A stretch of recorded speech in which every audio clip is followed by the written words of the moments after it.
Saludamos al economista Alberto Acosta Espinosa. Él fue presidente de la Asamblea Nacional Constituyente. Economista Acosta, las elecciones quedaron atrás, los resultados están ya a la vista. Quisiera iniciar este diálogo preguntándole cómo mira el futuro político de Ecuador. En primer lugar, habría que anotar, Gustavo, que estamos en el medio del proceso electoral. Atrás quedó la primera vuelta y ahora nos abocamos a la segunda vuelta electoral. Eso es un tema que merece una reflexión desde dos puntos de vista. El primero, teniendo en cuenta la gravedad de la situación que atraviesa el país. Estamos en una crisis inédita en nuestra república. Hemos tenido crisis muy agudas en lo económico, en lo social, incluso en lo político, pero ahora hay una conjunción de situaciones graves, una economía colapsada, una sociedad angustiada, atravesada por el miedo, el crimen organizado y la falta de expectativas, una institucionalidad política tremendamente deteriorada y en ese contexto la ausencia de visiones de largo plazo, sobre todo pensando en la juventud que no encuentra futuro en nuestro país. Por otro lado, habrá que analizar el momento político electoral a partir de un empate que tiene características únicas, inéditas, diría yo, en la vida política nacional. Dos candidaturas aglutinan el 88% de la votación. Si sumamos los votos de las dos candidaturas que le siguen muy de lejos, la de Leonidas Issa y la de Andrea González, estamos hablando que el 96% de los votos se concentró en estas cuatro personas, 88 en las dos primeras candidaturas. Esta es una realidad que confronta al país con una situación muy compleja. ¿Cómo dar respuesta a esos problemas graves, gravísimos que atraviesa el Ecuador y cómo encontrar una salida en cauce democrático? ¿Considera usted, economista Acosta, que esta segunda vuelta será la oportunidad para que se debatan, se dé claridad en las propuestas presidenciales con las que enfrentarán los principales problemas que afectan al país, aquellos que importan a la gente? Ojalá sea así, definitivamente. Ojalá el candidato presidente y la candidata del correísmo opten por la senda de la discusión, del debate, por la senda de la presentación de ideas, de propuestas concretas. Pero todo indica que eso no va a ser la norma, va a continuar lo que conocemos como la democracia del TikTok, este uso y abuso de las redes sociales en donde la banalidad es la norma, donde no se ahondan los problemas, sino que se profundizan las disputas cargadas de odio, de resentimiento. Y en ese contexto yo creo que podemos lamentablemente desperdiciar esta oportunidad para escuchar propuestas concretas de cómo resolver los grandes problemas nacionales. E inclusive diría yo que algunas personas que se asumen como los voceros de las soluciones del país adoptan unas posiciones realmente incompatibles con lo que debería ser lo profundo del debate, pensando en angustia de los sectores populares y no simplemente en eslogans o en frases altisonantes que no ayudan a resolver los problemas. Diseccionando un poco el resultado de las elecciones del pasado 9 de febrero, ¿cuánto de voto duro considera hay en ese 44% aproximadamente que obtuvo cada uno de los dos binomios? Yo haría una primera aproximación tomando los resultados de la primera vuelta del año 2023. Luisa González en la primera vuelta del año 2023 obtuvo un 34% de los votos. Esto quiere decir que ha subido en 10 puntos porcentuales en la segunda vuelta, en la primera vuelta de estas elecciones del año 2025, que estarían prefigurando una suerte de segunda vuelta adelantada. Mientras que Daniel Noboa, que obtuvo un 23% de los votos, ha subido al 44% en una cantidad entonces que representa un 21%. Esto quiere decir a primera vista que tanto las dos candidaturas subieron en relación a la primera vuelta, pero mucho más la candidatura de Daniel Noboa. Y ahí se configura lo que yo podría decir otra dicotomía que puede comenzar a marcar la vida política nacional. El correísmo y el anticorreísmo es una de esas dicotomías. La otra dicotomía que se estaría ya construyendo es el novoísmo y el antinovoísmo.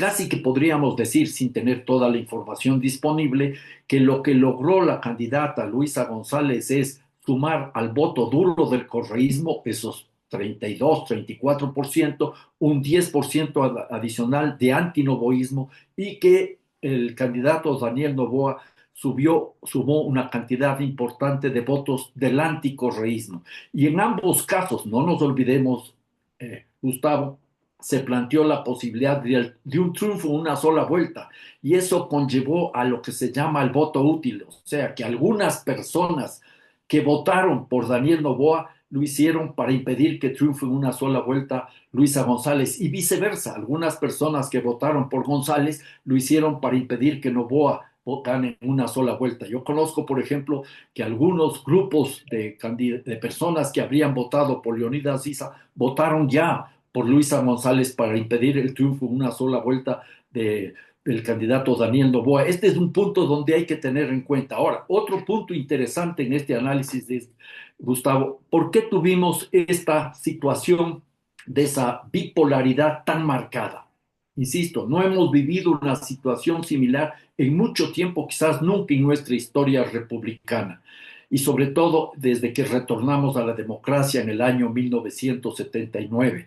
Yo diría que aquí hubo varios elementos que conjugaron para esta realidad. Uno, el hecho de que en la memoria de la gente estaban las dos candidaturas finalistas, estaban posicionadas. Dos, sostengo que a los grandes grupos de poder les interesaba de una u otra manera tener una salida de este tipo y no correr el riesgo de alguna candidatura que pueda poner en entredicho sus privilegios. Lo hago desde una visión de lo que representa la única opción realmente transformadora, que era la de Leonidas Issa. Y eso se refleja ¿cómo? En los medios de comunicación.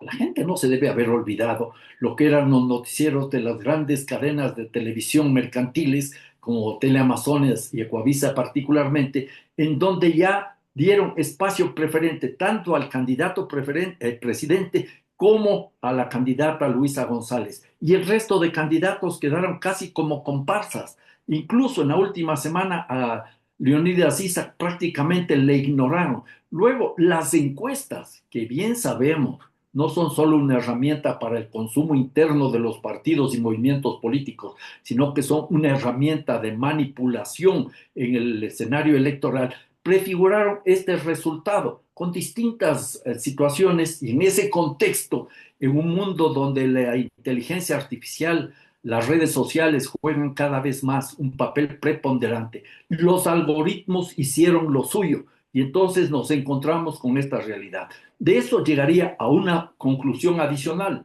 Yo no hablaría de bipartidismo. Lo que hay es dos tendencias enfrentadas, correístas y anticorreístas, novoístas y antinovoístas, que es lo que están abriendo la puerta a una salida que prefigura solo soluciones de odio, de resentimiento y no de propuestas concretas. Ahora, ese voto útil, cualquiera que sea su porcentaje, va a requerir de argumentos fuertes para ser ratificado o a lo mejor para cambiarse a la otra orilla. Y está por otra parte ese aproximadamente 12% de los votos de las otras 14 candidaturas con predominancia en el voto de Pachacuti, quizá de Andrea González y otro tanto, digamos, 10% entre nulos y blancos. ¿Qué es lo que se requiere para virar En la esa balanza? pregunta, Gustavo, hay un tema medular al inicio. ¿Cómo hacer desde la perspectiva de cada una de esas candidaturas para que los votos recibidos no migren al otro candidato? Porque yo sostengo que este rato todo está abierto.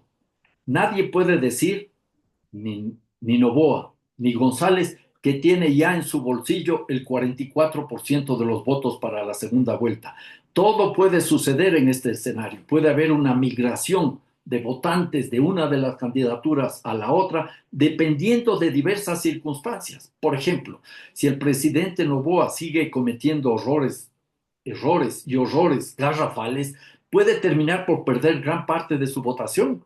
Lo que él hizo el día de las elecciones de la primera vuelta es algo que no tiene una explicación real. ¿Cómo no pudo salir a dar la cara, inclusive si perdía? Porque tiene como demócrata que reconocer los resultados y dejó a sus partidarios colgados, literalmente.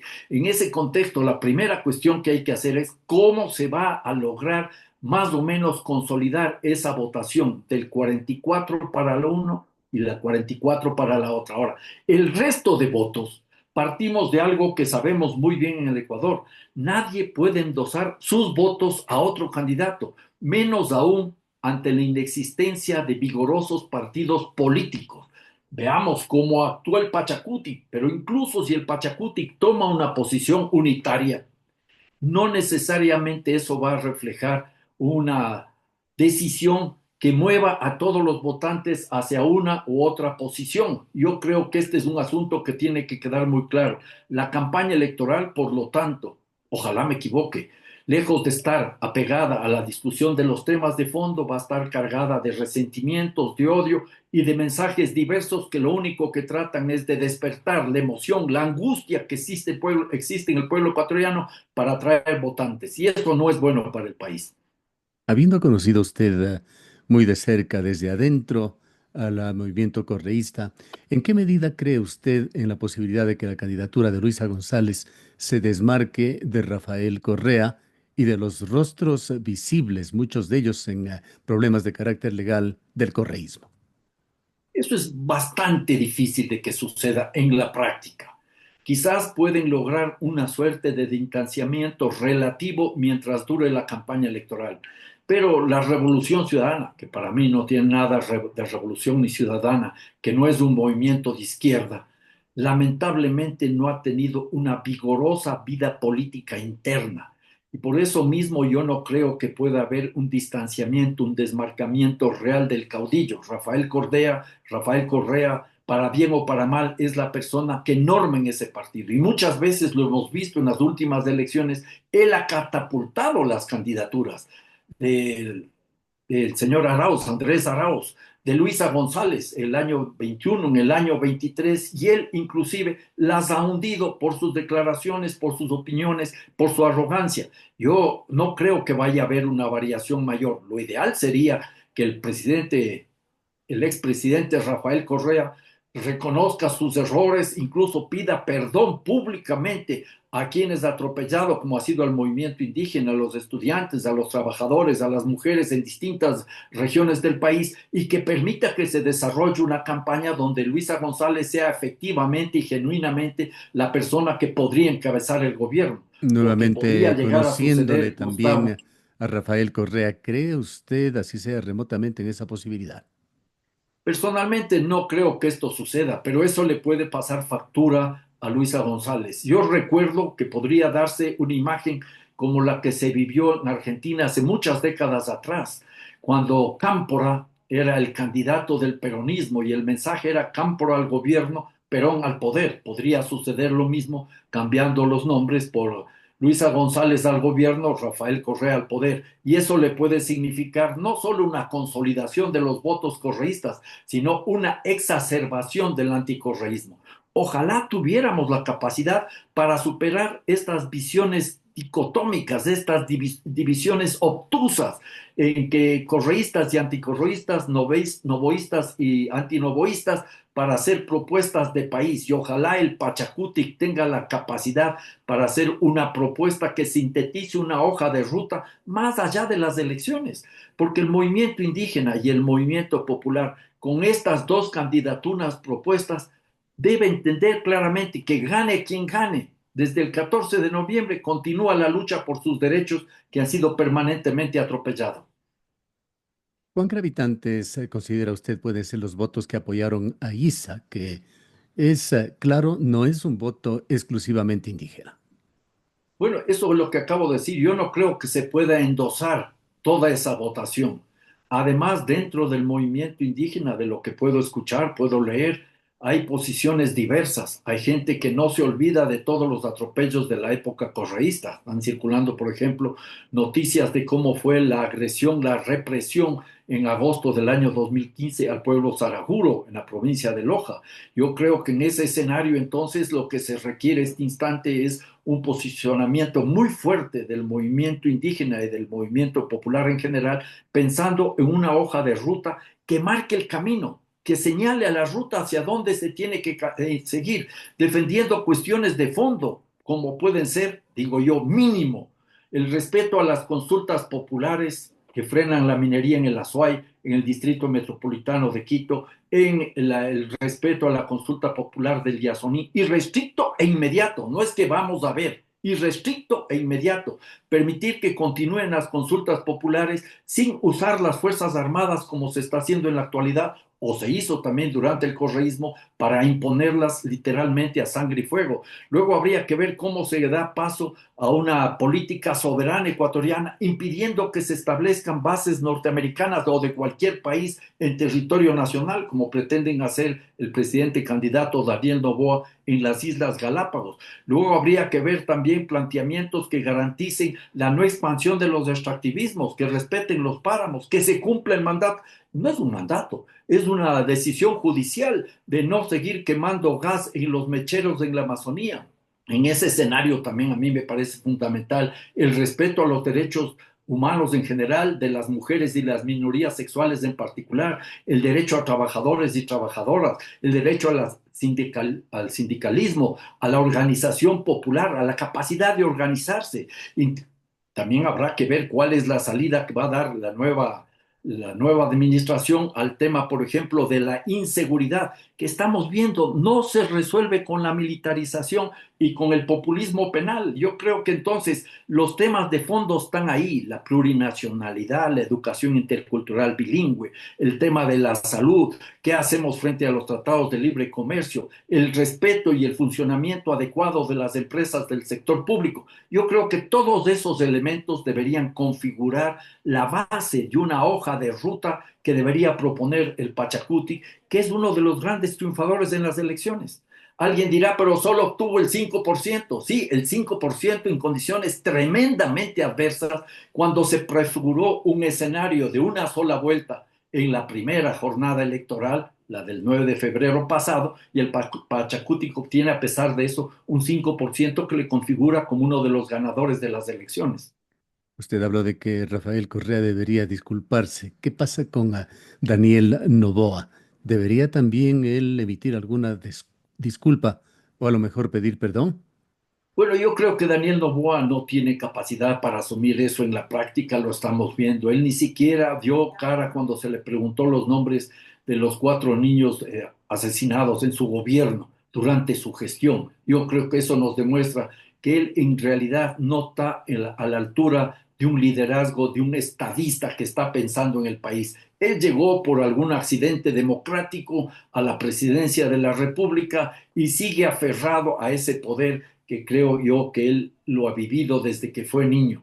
En ese contexto yo no tengo mayores expectativas en el candidato presidente, que lo que sí ha demostrado es ser un campeón en los atropellos a la Constitución. Artículo 146 de la Constitución establece quién es la persona que sucede al presidente cuando no está en funciones. El artículo 93, numeral 2 del Código de la Democracia es clarito. Si alguien va a terciar en una reelección siendo funcionario público, una elección siendo funcionario público, tiene que tomar licencia. Y luego el artículo 24 de la ley de los servidores públicos prohíbe el uso de bienes del Estado para una campaña electoral. Este candidato presidente ha demostrado que no le interesa ni la Constitución ni la ley con el fin de seguir aumentando poder y concentrando poder en sus solas manos. Eso explica también, Gustavo, algo muy interesante, que no todos los grupos económicos están apoyando a Daniel Noboa. Hay una clara división de los grupos económicos. No es un enfrentamiento del proletariado contra la burguesía, nada de eso. Luisa González no es de izquierda, es una propuesta progresista que también cuenta con el respaldo de poderosísimos grupos económicos que ven con preocupación esa hambre de concentración de riqueza que tiene el candidato presidente. Una pregunta final y también basándonos en sus vivencias, en sus experiencias. ¿Está Ecuador listo y sería conveniente, quien quiera que gane, una nueva asamblea constituyente? La pregunta es ¿para qué? Esa es la pregunta de fondo. ¿Qué es lo que queremos con una nueva asamblea constituyente? Hay, desde el inicio de esta constitución, grupos económicos que estaban en contra de la constitución. ¿Por qué? porque si se cumple a cabalidad lo que manda la Constitución de Montecristi, sus privilegios están en grave riesgo. Ojalá, si queremos ir a una asamblea constituyente, lo hagan democráticamente, preguntándole al pueblo ecuatoriano. Y si el pueblo ecuatoriano quiere una nueva constitución, habrá que buscar una nueva constitución.